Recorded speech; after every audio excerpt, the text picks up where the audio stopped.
জুলাই শহীদ দিবসে আজ সারা দেশে রাষ্ট্রীয় শোক পালন। অর্ধনমিত রাখা হয়েছে জাতীয় পতাকা, ধর্মীয় উপাসনালয়ে বিশেষ দোয়া প্রার্থনার আয়োজন।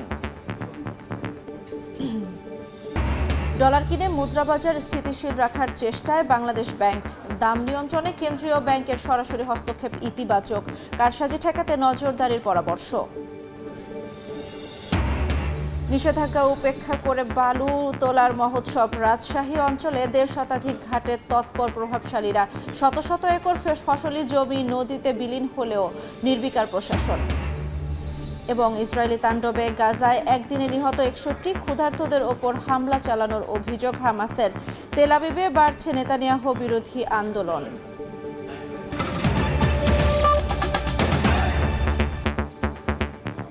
সময় সংবাদের সঙ্গে আছি আমি জান্নাতুল দোলনা। জুলাই শহীদ দিবস উপলক্ষে আজ সারা দেশে রাষ্ট্রীয় শোক পালন করা হচ্ছে।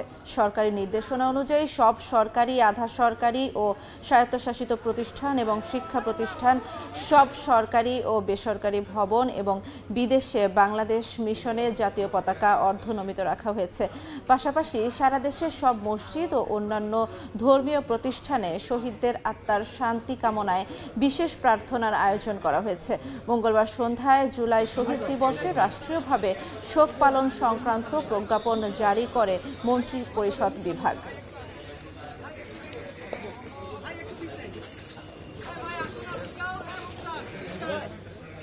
শহীদ আবু সাঈদের প্রথম শাহাদাত দিবস ও জুলাই দিবস উপলক্ষে দিনব্যাপী নানা কর্মসূচির আয়োজন করেছে রংপুর বেগম রোকেয়া বিশ্ববিদ্যালয় প্রশাসন। এ বিষয়ে বিস্তারিত জানাতে সেখানে আছেন রিপোর্টার নাজমুল ইসলাম নিশাত।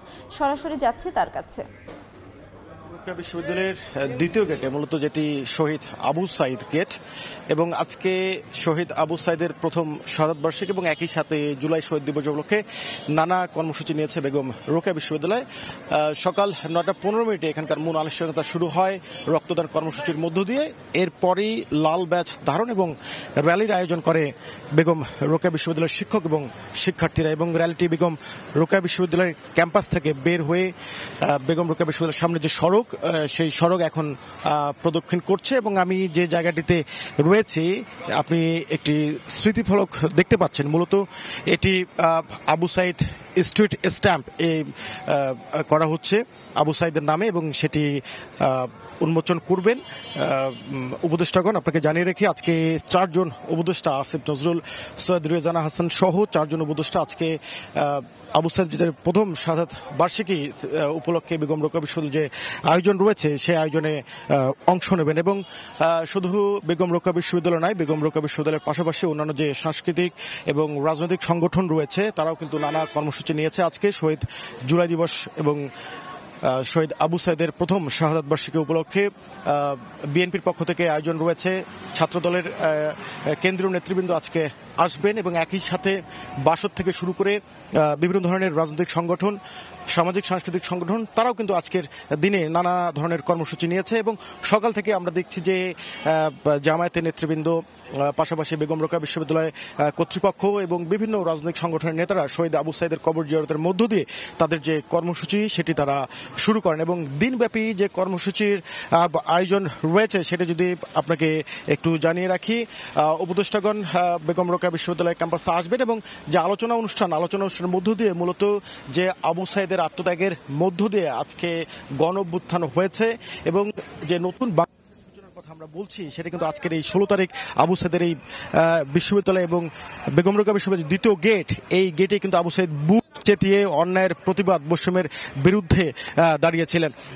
আপনাকে জানিয়ে রাখি যে আজকে সকালে শুরু হয় যে র্যালিটি শুরু হয়েছে সেটি কিন্তু এখন প্রধান সড়ক হয়ে বেগম রোকেয়া বিশ্ববিদ্যালয়ের দ্বিতীয় গেটে আসছেন, এবং এখানেই যে আবু সাঈদ স্ট্রিট স্ট্যাম্পের কথা বলেছে সেটি এখানে উদ্বোধন করা হবে।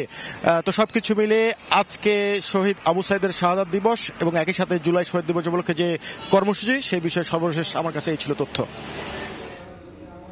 বেগম রোকেয়া বিশ্ববিদ্যালয় থেকে আমরা সরাসরি যুক্ত ছিলাম। বৈষম্য ও অন্যায়ের বিরুদ্ধে প্রতিবাদের আরেক নাম আবু সাঈদ। পুলিশের মারণাস্ত্রের সামনে হাত ছড়িয়ে বুক চিতিয়ে দাঁড়ানো সেই দৃশ্য 2024 সালে দেশের ছাত্র জনতাকে ভুলিয়ে দিয়েছিল সব ভয়। 36 দিনের আন্দোলন গণ অভ্যুত্থানে পরিণত করে পতন ঘটিয়েছিল আওয়ামী লীগের 15 বছরের শাসনের। জুলাই শহীদ দিবসে শাতিলা শারমিনের বিশেষ রিপোর্ট।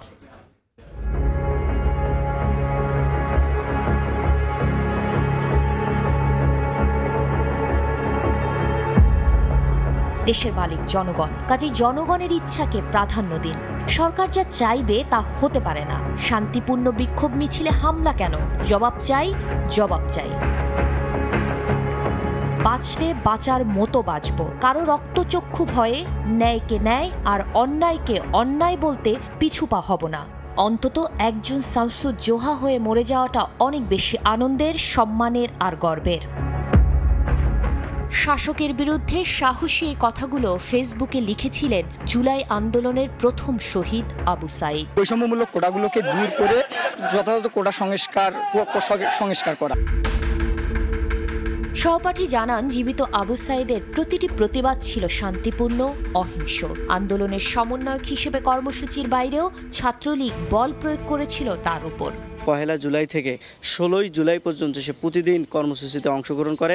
তার নেতৃত্বে অনেক ছাত্র রাজপথে নামে এবং যৌক্তিক দাবিতে সে রাজপথে আন্দোলন করেছে এবং শান্তিপূর্ণ মিছিল করেছে। কিন্তু যখন বেগম রোকেয়া বিশ্ববিদ্যালয়ের ছাত্রলীগের সভাপতি পমেন বড়ুয়া তাকে গলা চেপে ধরল এবং থাপ্পড় মারল, তখন আসলে তার মধ্যে আরও একটা জিদ কাজ করলো। আমি আন্দোলন করব, যৌক্তিক দাবির জন্য আন্দোলন করব, সরকার অবশ্যই। আবু সাইদ হত্যা মামলার 30 জন আসামির মধ্যে এখন পর্যন্ত গ্রেফতার করা হয়েছে 6 জনকে। পলাতক 24 জনের বিরুদ্ধে গ্রেফতারি পরোয়ানা জারি করেছেন আন্তর্জাতিক অপরাধ ট্রাইব্যুনাল।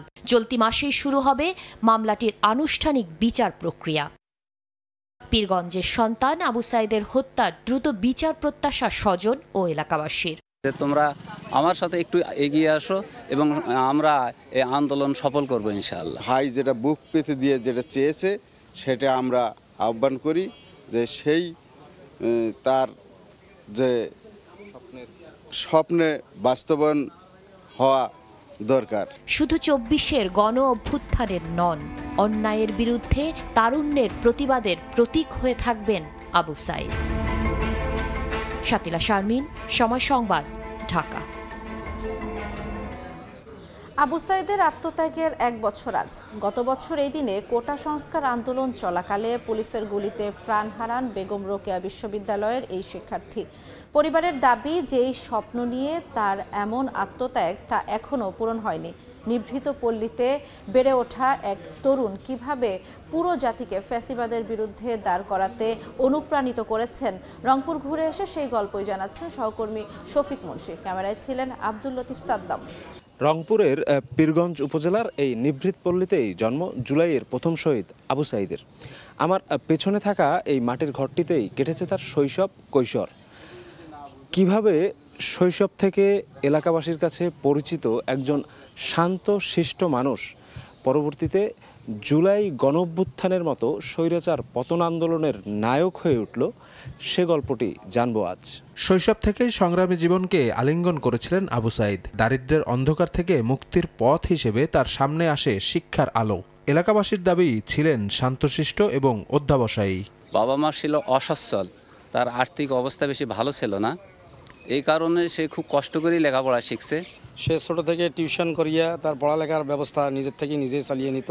শৈশব কৈশোর পার করে মেধার স্বাক্ষর রেখে আবু সাইদ উচ্চতর পড়াশোনার জন্য ভর্তির সুযোগ পান রংপুর বেগম রোকেয়া বিশ্ববিদ্যালয়ের ইংরেজি বিভাগে। সরকারি চাকরিতে বৈষম্যমূলক কোটা পদ্ধতি সংস্কারের দাবিতে শুরু হওয়া আন্দোলনে শুরু থেকেই সক্রিয় হন আবু সাইদ। স্বপ্ন দেখেন তার মতো লাখো শিক্ষিত তরুণ সুযোগ পাবেন যোগ্যতা প্রমাণের। আবু সাইদের কথা ছিল যে এটা সকলের দাবি যে কোটাবিহীন একটা বাংলাদেশ থাকবে। তার অনুপ্রেরণা যে আমি আন্দোলন করব, যৌক্তিক দাবির জন্য আন্দোলন করব, সরকার অবশ্যই এই দাবি মানবে। অভ্যুত্থানের বছর পূর্তিতে এসে পরিবারের দাবি, যে স্বপ্ন নিয়ে আত্মউৎসর্গ করেছেন আবু সাইদ তা এখনো পূরণ হয়নি। গণহত্যাকারীদের বিচার আর গণতান্ত্রিক সরকারের প্রত্যাশা তাদের। বৈষম্য যদি বাংলাদেশে থাকে তাহলে আমরা আমাদের ভাই হারিয়ে আমরা কি পাইলাম? আমি চাই যে এই বাংলাদেশে এই রকম কোনো স্বৈরা শাসক আর যেন না আসে।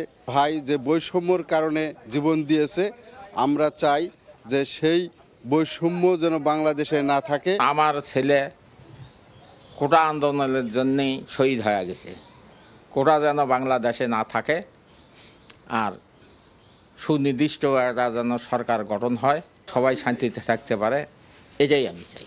আবু সাঈদের মতো হাজারো তরুণের রক্তের বিনিময়ে পাওয়া স্বৈরাচার মুক্ত নতুন বাংলাদেশে বৈষম্যমূলক সব রীতির অবসান চান ছাত্র জনতা। শফিক মুন্সি, সময় সংবাদ, ঢাকা। কোটা আন্দোলনে ছাত্রদল কর্মী শহীদ ওয়াসিম সহ ৩ জন গুলিবিদ্ধ হয়ে মৃত্যুর পরই পাল্টে যায় চট্টগ্রামে আন্দোলনের গতিপথ। আন্দোলনকারীরা বলছেন, মূলত ওই দিনই সরকার পতনের একদফা সিদ্ধান্তে রাস্তায় নামার প্রস্তুতি নিয়েছে সাধারণ মানুষ। বিকেলে নগরীর মুরাদপুরে ককটেল বিস্ফোরণ ও গোলাগুলিতে রণক্ষেত্রে পরিণত হয়। আহত হয় শতাধিক, অর্ধ শতাধিক। শহীদ ওয়াসিমের আত্মত্যাগের বিনিময়ে দেশের শান্তি চান তার মা। আশরাফুল আলম মামুনের ক্যামেরায় শফিকুল আলমের রিপোর্ট।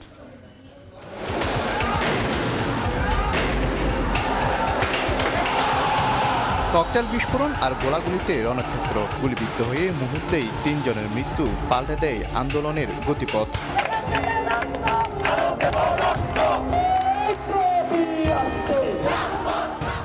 2024-এর 16 জুলাই পূর্ব নির্ধারিত সময় দুপুর 2টায় চট্টগ্রাম নগরীর 16 শহর থেকে আন্দোলন শুরুর কথা শিক্ষার্থীদের, কিন্তু আগে থেকে সেখানে ছাত্রলীগ অবস্থান নেয় বৈষম্য বিরোধী ছাত্র আন্দোলনকারীরা জড়ো হন মুরাদপুরে। বিকেল 3টায় মুরাদপুর আর 16 শহরের মাঝখানে শিক্ষা বোর্ডের সামনে দুই পক্ষ মুখোমুখি হয়। ধাওয়া পাল্টা ধাওয়া, ককটেল বিস্ফোরণ, গোলাগুলিতে পরিণত হয় যুদ্ধক্ষেত্র।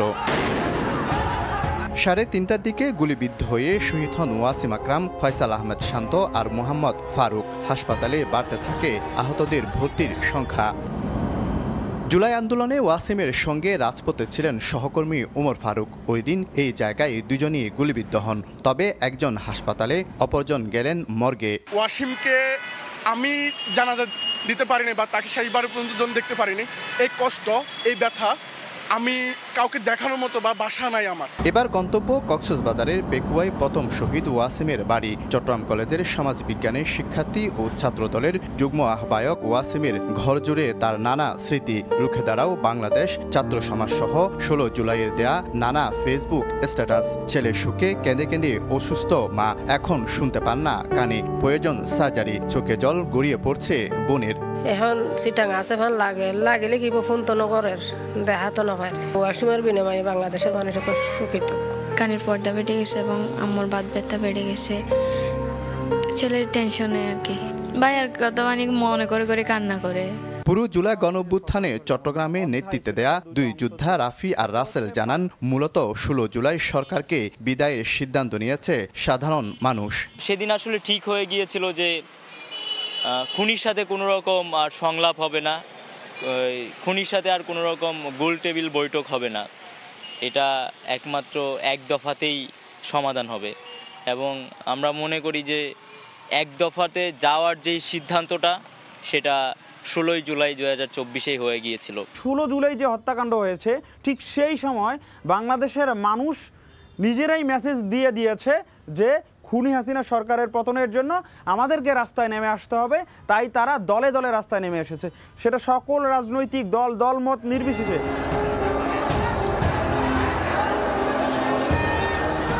16 জুলাই মুরাদপুরের এই জায়গায় গুলিবিদ্ধ হয়ে মারা যায় ওয়াসিম সহ অন্তত 3 জন। মূলত এই হত্যাকাণ্ডের পর কোটা আন্দোলন রূপ নেয় এক দফার সরকার পতন আন্দোলনে। শফিকুল আলম, সময় সংবাদ, চট্টগ্রাম। 5 আগস্ট আশুলিয়ায় হত্যার পর 6 লাশ পোড়ানোর মামলায় 8 আসামিকে আন্তর্জাতিক অপরাধ ট্রাইব্যুনালে হাজির করা হয়েছে। এ মামলায় পলাতক ঢাকা 19 আসনের সাবেক এমপি সাইফুল ইসলাম সহ 8 জনকে হাজির হতে পত্রিকায় বিজ্ঞপ্তি দেওয়ার বিষয়ে শুনানির দিন ধার্য রয়েছে। সকালে এ মামলায় গ্রেপ্তার সাবেক পুলিশ কর্মকর্তা আব্দুল্লাহিল কাফি, শহীদুল ইসলাম সহ 8 আসামিকে ট্রাইব্যুনালে হাজির করা হয়। গত 2 জুলাই আশুলিয়ায় 6 জনের লাশ পোড়ানোর মামলায় সাবেক এমপি সাইফুল ইসলাম সহ 16 জনকে অভিযুক্ত করে অভিযোগপত্র দাখিল করে প্রসিকিউশন বলছে, 5 আগস্ট আশুলিয়া থানার সামনে একটি গাড়িতে তোলা হয় 5টি মরদেহ। আহত একজনকেও তোলা হয় ওই গাড়িতে। পরে পেট্রোল ঢেলে একজন জীবন্ত সহ 6 মরদেহ পোড়ানো হয়।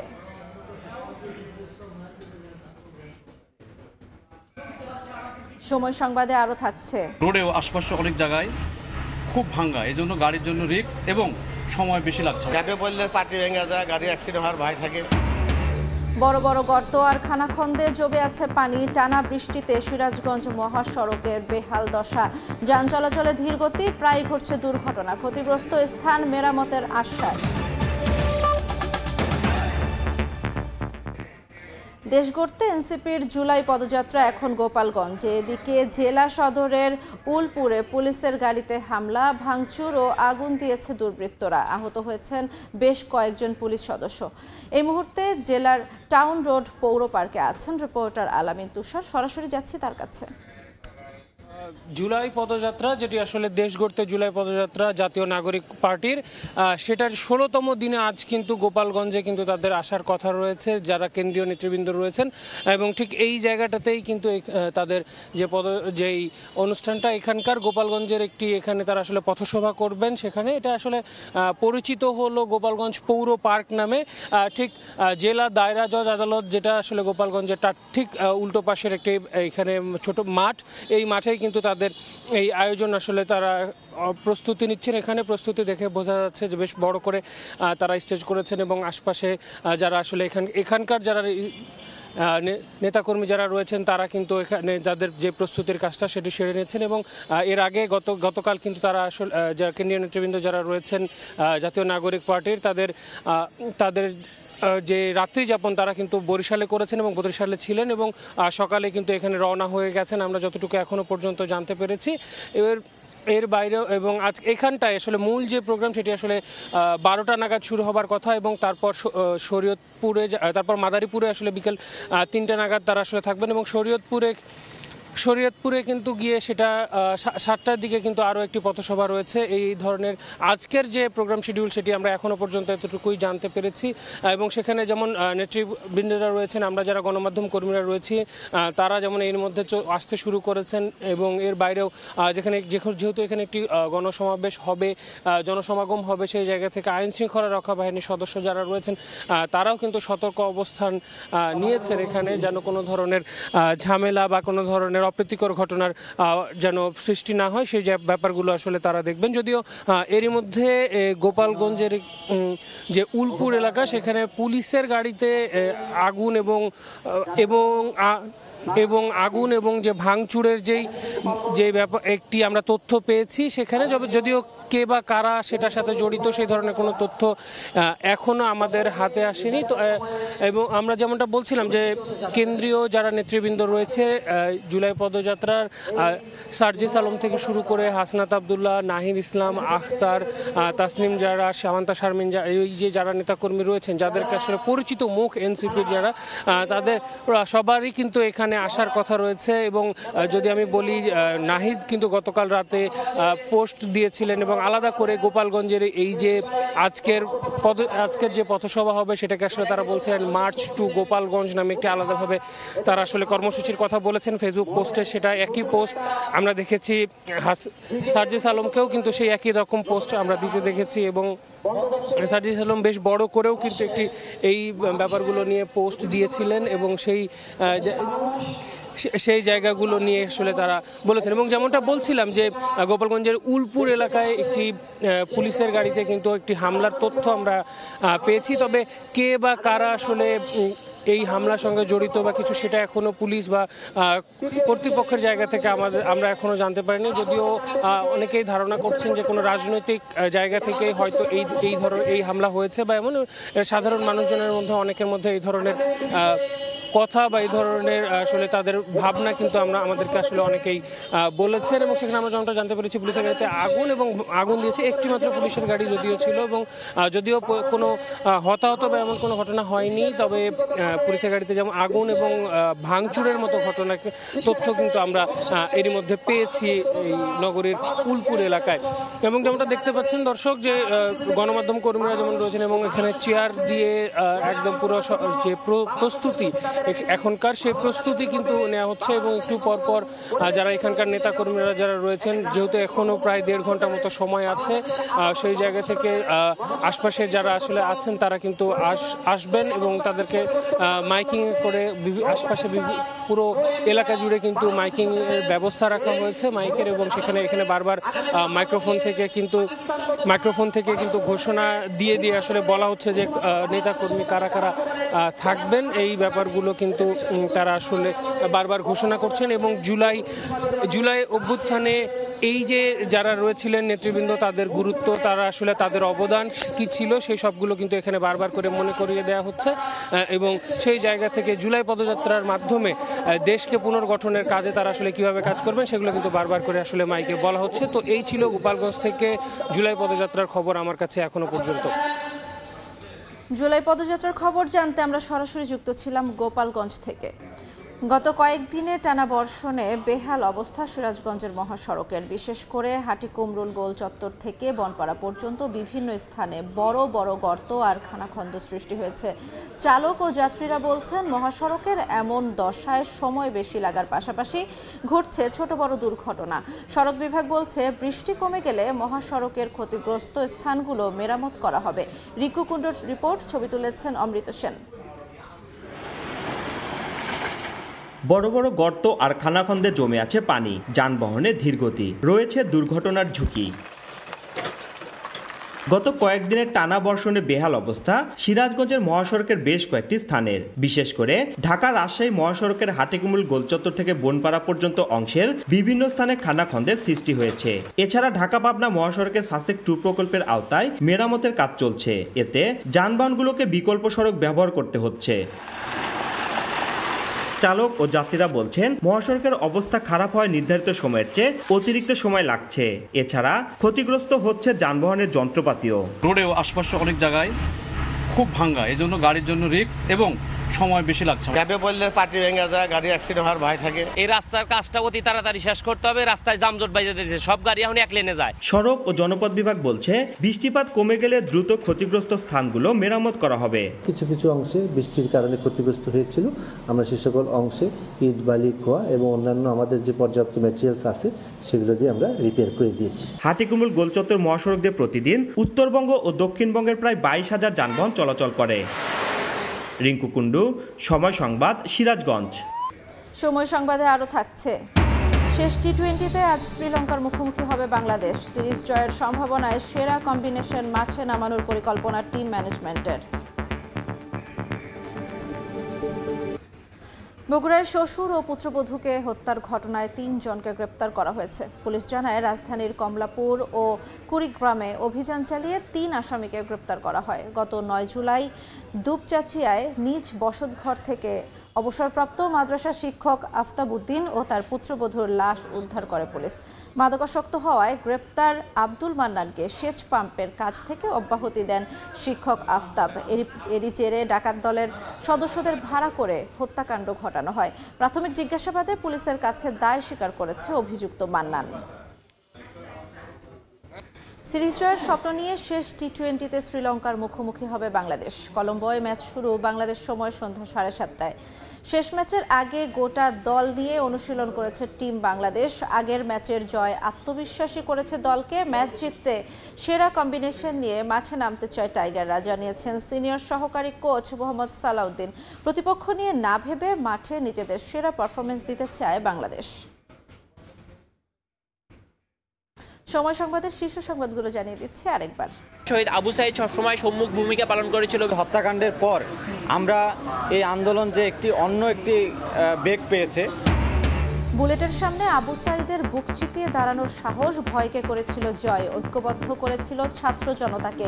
হত্যাকারীদের দ্রুত বিচার দাবি। জুলাই শহীদ দিবস আজ, সারা দেশে রাষ্ট্রীয় শোক পালন। অর্ধনমিত রাখা হয়েছে জাতীয় পতাকা। ধর্মীয় উপাসনালয়ে বিশেষ দোয়া প্রার্থনার আয়োজন।